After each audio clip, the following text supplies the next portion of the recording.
Hello, race fans. Welcome to another episode of Short Track Guys Podcast, brought to you by Short Track Exclusives.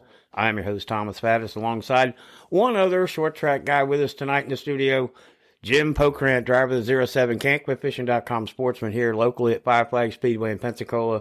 And Ted Baber of Ted Baber Video Productions has got some optical procedures going on in the morning. He is not going to be with us tonight. We'll miss him. I'm sure everything's going to be okay. And Jim, it's just you and me. Yeah, I think Ted's rich. Something about Cadillacs in both eyes. They had to remove them. Cataracts. Yeah, I'm just kidding. Yes, optical procedures. Procedure. Yeah, they're going to remove some cataracts. So we're thinking about you, Ted. Hope everything goes smoothly for you tomorrow, brother. Yep, we will welcome you back next Wednesday, and we'll get to another episode. But episode 36 is going to be kind of the same, but a little different, I guess you would put it that way. We've got a big race coming up we're going to get into just shortly. But, Jim, you got a little bit of news updating the sportsman getting ready for 2022? Yeah, me and Ben Cranford and Will Hay been working on the car. Another shout-out to my buddy Martin Beck. He's had COVID. He's been down in the bed. He's working, but he's not able to work on the car right now, stay out late because his energy levels are down. We're praying for you, Martin. You're my crew chief and one of my best friends. But we got the cage done, front bars done. We were mounting a fuel cell last night. Ben's supposed to be over there tonight working on it some more with me not being there. I appreciate him doing that because he doesn't have to, but he does. Pretty good fabricator. And we should have it off the jig and on jack stands hopefully this weekend. And then we start hanging sheet metal and suspension parts and start getting it ready. Right. And, just for some of our fans that are out there listening that don't understand or have not heard some of the terms that we've gone through, just with the fuel cell and we'll go into a jig. Just first of all, just explain what a fuel cell is. It's just our gas tank, basically. It's got a bladder on the inside and a metal can on the outside. It's designed to crush in a crash and not bust open and squirt fuel everywhere and cause a fire. And a jig is a platform in which you weld the frame of the car down to it, and then you start building it's level. Everything's perfectly level. So when you build the cage onto it, everything's level and even.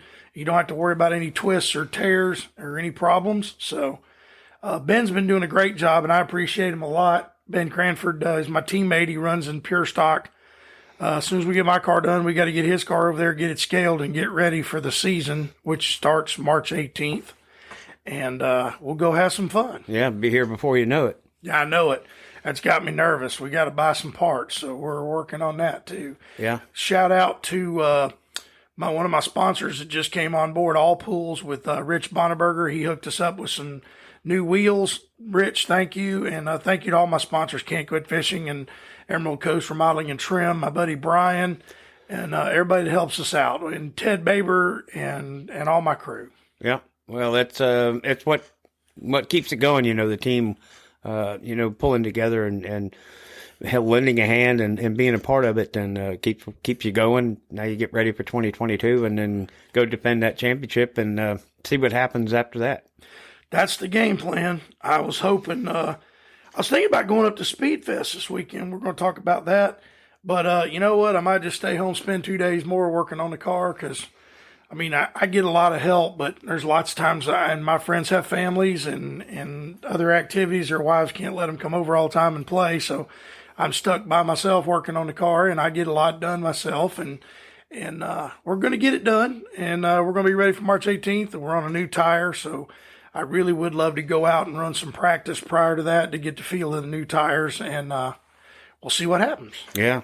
And, speaking of Speedfest 2022 at Crisp Motorsports Park, Watermelon Capital Speedway, coming up, just in a blink of an eye. We've got over 20 super late model teams that have filed their entries, and I think we went over some of them last week. We did. But I don't know. I don't see any updates, but I could just kind of run over some of the guys that are going to be there that we've mentioned. And you probably have seen on the weekend on TV with Corey Heim, Michael Hind, Michael Atwell, Stephen Nassy, Daniel Dye, Jake Garcia, Jesse Dutilli, Josh Berry, Bubba Pollard, Carson Hosevar, Steve Dorr, Eric Jones, Michael House, and Cody Coughlin. And jeez, I mean, if that's not a way to open up 2022, I don't know what is. I saw an update. The 30 car of Jesse Dutilli is not going to be able to make it. Some of his crew couldn't get off work to go up there, so they pulled out. I just saw that the other day on Facebook. Oh, okay. All right. Yeah. Well, Jesse Dutilli, down from 417 Southern Speedway, I believe it is. Southern Speedway, down there with the crew, not able to make it. That's a disappointment, I know, to that whole entire team, and we missed him at the Derby this past December. But his 2022 is probably full. We'll be mentioning him much. Oh, I'm sure. He's a great driver, and they got a good team, and that's got a fast race car. Because the first time he showed up at Five Flags, I was like, "Who's this guy?" And man, he set fastest time and led a lot of that race. Of course, our hero Bubba Pollard won it, but he was there and he showed up. And I'm like, whoa, who's this Jesse Dutilli guy? He's pretty tough. Yeah, tough is actually pretty accurate, and I'm sure we're going to hear a lot about him in 2022 coming up. But I know it's disappointing missing him at the Derby and him not being able to be at Crisp, to take part in that big super late model race. But it does. We go back to this. We've had it in several episodes that it takes the time and it takes the funds to make these races. It does.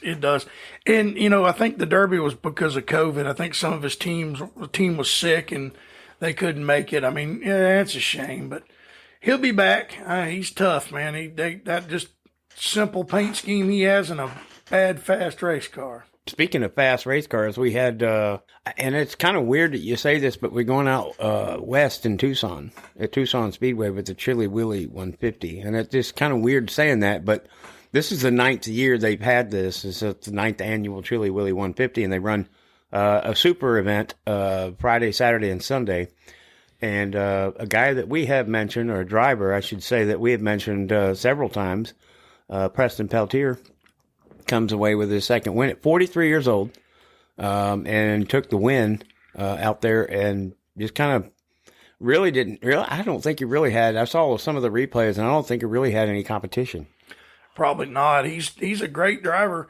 He has no luck at our track, though. I hate that, but he's a hell of a win. He wins a lot of races, and you don't win a lot of races being a slacker, so the dude's pretty good. And we'll have to say that he did beat his car owner.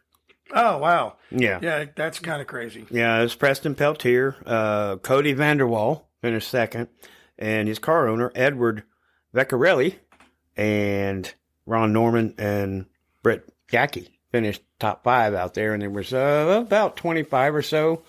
I think I read one of the quotes about his car owner saying that he was lucky that I didn't get back to him because, it might have been a little different story, but I think Preston had it dialed in and just took care of business. And this guy has got 2-time now Chili Willy winners. It's still weird saying that, but that's what it is. He has won the Summer Showdown at Evergreen twice, and he's got a 5-time Easter Bunny down at Hickory, and he's got a World Crown 300 under his belt. So, I mean, Preston Peltier is not any slouch at all. This dude he can wheel a car. Well, I mean, he's won. You mentioned those races. You're talking all the way across the country, from Washington all the way down to Florida and everywhere else, and the guy's all over the place, and he's good. Yep, and he's been here several times. Yeah, he's made the Derby. I think he made the Derby this year. Maybe he did. I know he's come a lot of times and actually made the Snowball. I mean, good driver, and congratulations on the Chili Willy 150. It just, I don't know. It just, that would, if I were a promoter, I would probably tend to change that name, but, it's just, I don't know with Tucson. It's just a Chili Willy. I don't get it. I mean, is that the sponsor of the race, or is it just what they call it? It's 9 years in a row. It's the Chili Willy 150. It's a big race out there in the West Coast. I don't know. The Snowball Derby was taken, so he had to come up with something. Yeah, right. So that pretty much does it this week. We got that Crisp Motorsports Park, the Speed Fest 2022, the Chili Willy that's finished up last weekend with Preston Peltier, the winner, for the second time. And we're going to, like we said last episode, we were going to try to dabble in a little bit more dirt, and we're going to get ready for the Lucas Oil Late Model Dirt Series that starts up here. Actually, tonight they've got practice at Golden Isle Speedway, but this is the Super Bowl of racing tonight, and tomorrow really kicks off the 3-day series with Tim McCready and Hudson O'Neill, Jonathan Davenport, Jimmy Owens, Tyler Erb, Kyle Bronson, Ricky Thornton, Shane Clanton, Earl Pearson Jr. These guys you're going to see a lot. I think one of the major networks on television is going to carry this series for the year, and it kicks off this weekend really at the Golden Isle Speedway. That is a hell of a series. You talk about some guys that get it on. That's some good racing. Yeah. It's one to sit down and watch. I think is Bloomquist there? Because I think he's suspended from the World of Outlaws. Isn't he suspended for a season for some stuff? I don't know. I have to look into that. I haven't heard anything. I think he was. I think from the World of Outlaws. Now, he can run Lucas, but he can't run the World of Outlaws. Well, I tell you what, without us looking it up right now, let's have one of our listeners look that up and make a comment on our Facebook page. Yeah, that'll work. And let us know about it. So a little bit more involved in, it's Short Track Guys Podcast on Facebook, and we welcome all comments, one way or the other.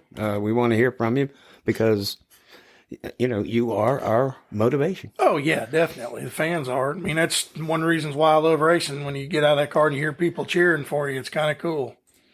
Yeah, and, we're going to kind of pick up a little bit and run some stories on maybe a part 2 of a Did You Know segment from last week, and we have quite a bit of an interesting pickup on a part 2 of Did You Know, and I think Jim got something really, really funny and cool to go over. Well, there was a NASCAR racer in the 60s by the name of Joe Weatherly. They called him Little Joe. He was a small guy. World War II veteran, took a shot in the mouth when lost 2 teeth to a German sniper. Neat guy. Served in North Africa. But he was known as the Clown Prince. He won in NASCAR, ran over 230 races. He had 25 wins, was a Grand National champion in 62 and 63, and won the Southern 500 in 52. His last race was the 64 Motor Trend 500 where he passed away. But as known as the Clown Prince, he always loved playing jokes on people. He would do stuff. Him and Curtis Turner one time stole or took their rental car, actually, and were playing around in Pensacola, Florida, and actually drove the rental car into the swimming pool at their hotel. True story. My dad told me about that. But this guy was a knucklehead. He loved playing tricks. And one of his most famous tricks is he had a box with a mongoose tail hanging out of it. And he would carry it around and tell people it was the meanest thing you'd ever seen. It was a mongoose in there. And people would look in that box and he would act like he's poking it with a stick, and he would flip a lever and that tail would flip out and go towards the people and scare the crap out of them. I mean, you're looking in there and he's telling you how mean this thing is. It's going to hurt you, and his tail comes flying at you. Well, he did it at Darlington to 3 of the wives. The Ford, Dodge, and the Chevrolet rep wives were walking down pit road, and he played the prank on them, and they actually wet themselves. And Bob Colvin from the promoter of Darlington was looking for him, was going to kill him because of what he did. But he loved putting rubber snakes. And another story that I heard from my dad, and I've also heard from other people, that back in the day, they used to put water jugs in the car, and under caution, they'd take a swig from the water jug. Well, Curtis Turner left his car unattended, and Joe Weatherly went and took the water jugs and swapped out the water with mint julep, which is a southern drink, alcoholic drink. And said, and Curtis Turner hit the first caution, took a swig, realized what it was. Said he drove up beside Joe Weatherly, looked over and said, least you could have done is put some ice cubes in it. I mean, those guys were, that's back when you get away with stuff like that. But he was killed at Riverside in 1964, the 4th race of the season, because he would not wear shoulder harnesses, and they didn't have window nets back then. He drove for Budmore Engineering. They sent the cars out to Bill Strope Engineering, and they changed the front brakes. They run drum brakes back then, and they'd get hot and have problems. Well, Bill Strope had come up with a special kind of liner that he thought would last. Well, Joe broke a transmission, came in, they changed the transmission, and Bud Moore didn't want to do it. He said, come on, Bud, we're under red flag, come on. So he put it back in. He was a couple laps down. He was making up ground and went in, I think it was the 9th turn. They never used it after this, but went into the wall. The brakes failed, and he hit the wall almost head on, and his head contacted the concrete because he wouldn't wear shoulder harnesses. He wouldn't wear shoulder harnesses because he said he was scared to death of catching on fire, and he couldn't get out of the car if he had shoulder harnesses on. Wow. But that's the way he was. And we lost him in 1964. But the guy was one of the greatest in history. I mean, he's one of the 50th. NASCAR voted him one of the 50 best drivers in NASCAR history.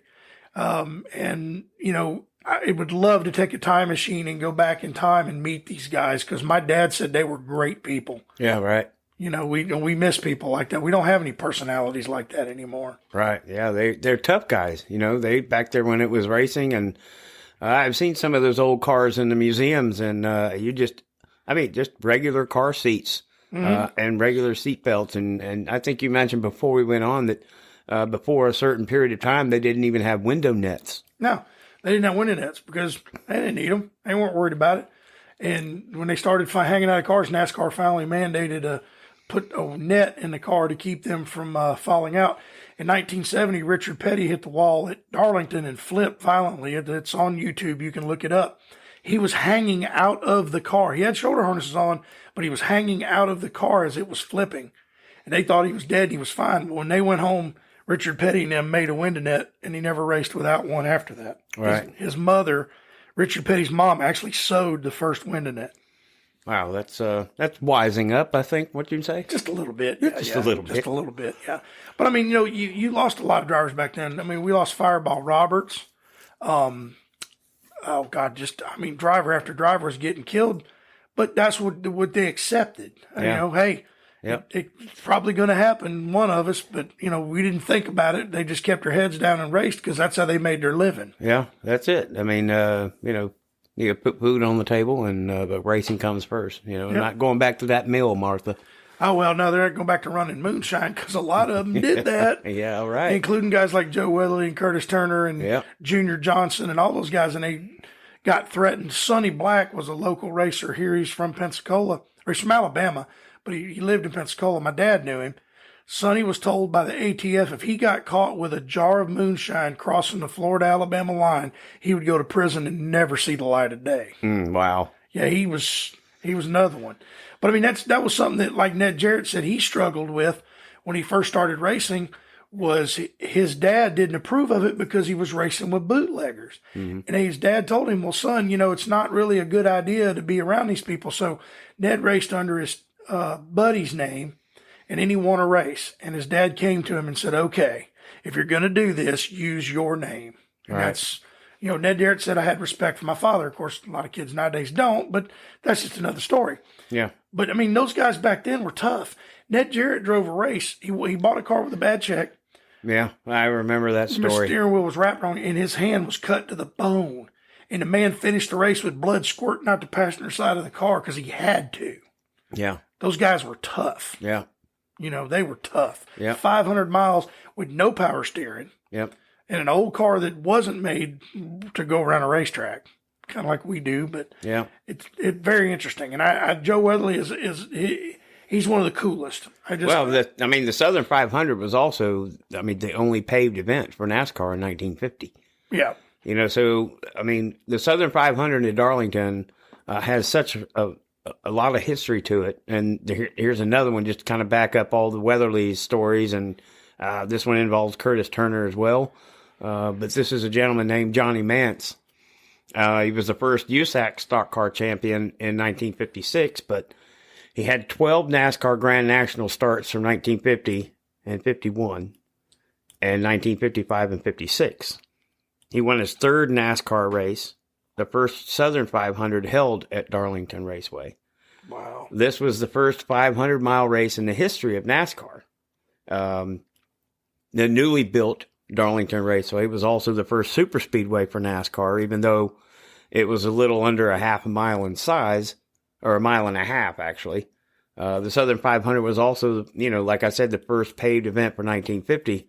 The classification for super speedways would mean 2 miles and up. Well, Johnny Mance and his Plymouth were the race's slowest qualifier, almost 10 miles an hour slower than the pole winner, Curtis Turner.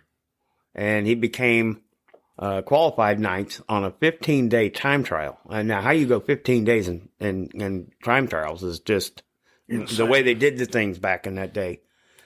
He started 43rd in a 75-car field at Darlington. If you can imagine 75 cars.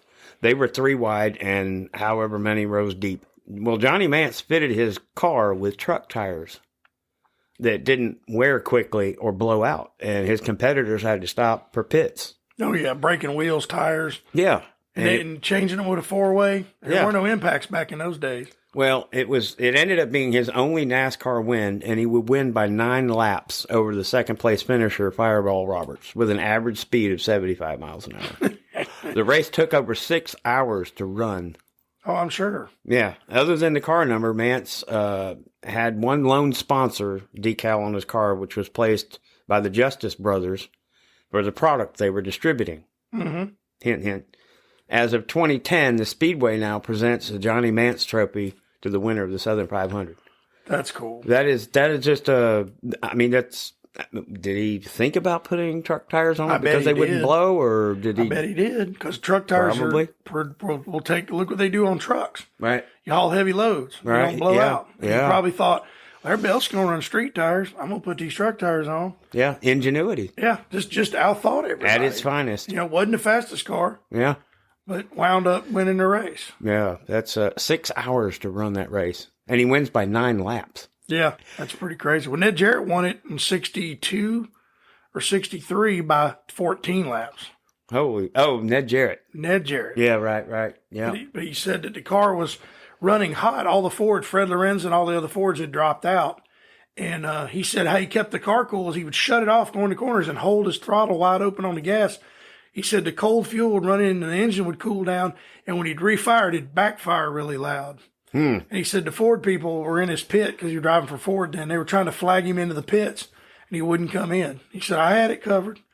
He won by 14 laps. 14 laps. You gotta wonder how the scoring was back in those days. Now, I think my second snowball derby, I went out and I heard over the announcement or the PA that they needed some line scores at the time. This is before the transponders came out, and for you that don't understand, the transponder is an electronic device that's zip tied to your frame underneath the car in a certain location. Yes. So when you go through the start finish line, it's like electronically scored as far as the timing goes. Well, being a scorer, you would set up in the what they call maybe near the spotter stand up in turn 4, and there's a white line, and you were assigned a certain car.